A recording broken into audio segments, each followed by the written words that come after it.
Today's story is The Christmas Treasure Hunt.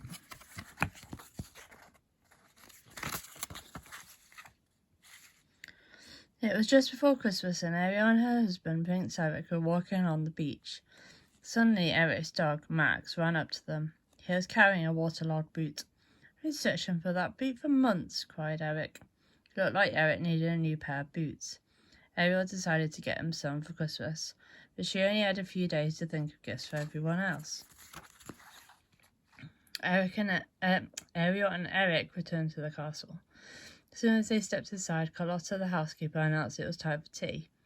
"All ready?" asked Grimsby the butler, checking his pocket watch. He gave it a tap. Must be broken." Eric and Ariel invited Grimsby and Carlotta to join them for some tasty treats beside the Christmas tree.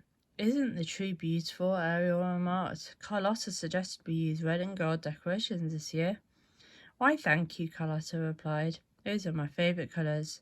Ariel was delighted. Now she had gift ideas for Carlotta and Grimsby.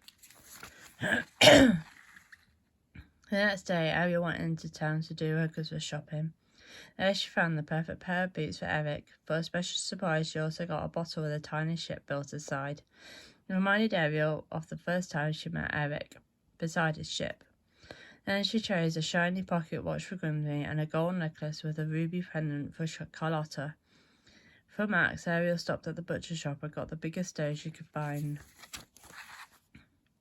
Ariel still had to find gifts for her father, her sisters, and her friends from the sea. When she found a shop filled with colourful glass hearts, she knew her search was over. "What beautiful ornaments," Ariel told the shopkeeper. "I'll take them all." Back at the castle, Ariel carefully wrapped the gifts and wrote a special message for each one. Suddenly, Ariel heard a loud chewing noise. Max was gnawing happily on the bone she had got him. "No opening presents early, Max," she scolded. She took the bone and hid it with the other presents under the bed.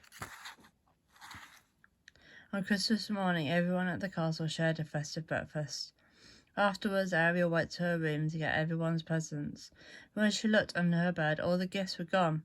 She looked under the rug and inside the wardrobe. She even looked behind the curtains, but the gifts were nowhere to be found. "Ariel," Eric called upstairs. "It's time for presents." Ariel joined the prince by the tree. "Is it all right if we do that later? I told my mum, family and friends I'll meet them on the beach this morning." Ariel decided she could look for the presents later. "Of course," replied Eric. "Come along, everyone. We're going on a Christmas visit."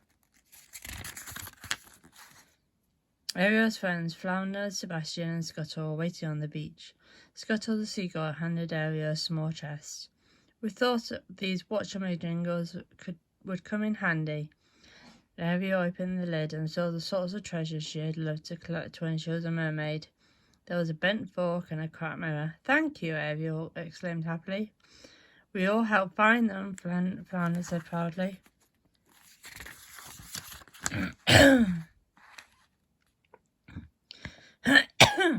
Just then, King Triton and Ariel's sister swam up. "Merry Christmas," they called. "Merry Christmas," Ariel replied, waving to her family. "We brought presents," Ariel's sister Aquatica shouted.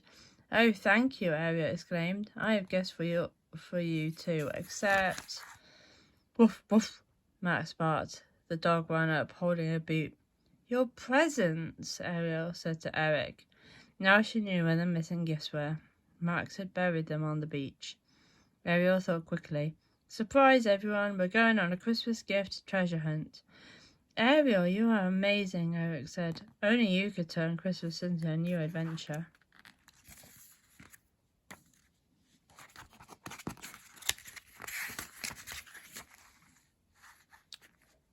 Soon Eric, Carlotta, Max and Grimsby were digging around on the beach. Ariel's friends and Mer family cheered them on. "Try digging near the old rowboat," Flounder called.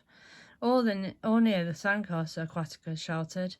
Each time someone discovered a present, Scuttle would pick it up and deliver it to the right person. "First-class airmail for Carlotta," Scuttle called as he dropped a small package on the housekeeper's lap. The treasure hunt was loud, sandy, and the most fun anyone could remember having on Christmas morning. Everyone loved Ariel's gifts. After the treasure hunt was over, everyone gathered by the water's edge to say goodbye.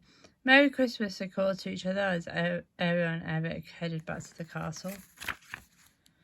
Back aside, Ariel and Eric sat by the fire and admired their gifts. What a wonderful Christmas tradition, Eric said. We should have a treasure hunt every year. Ariel smiled. It had been a day full of surprises, and sometimes the most unexpected treasures were the best.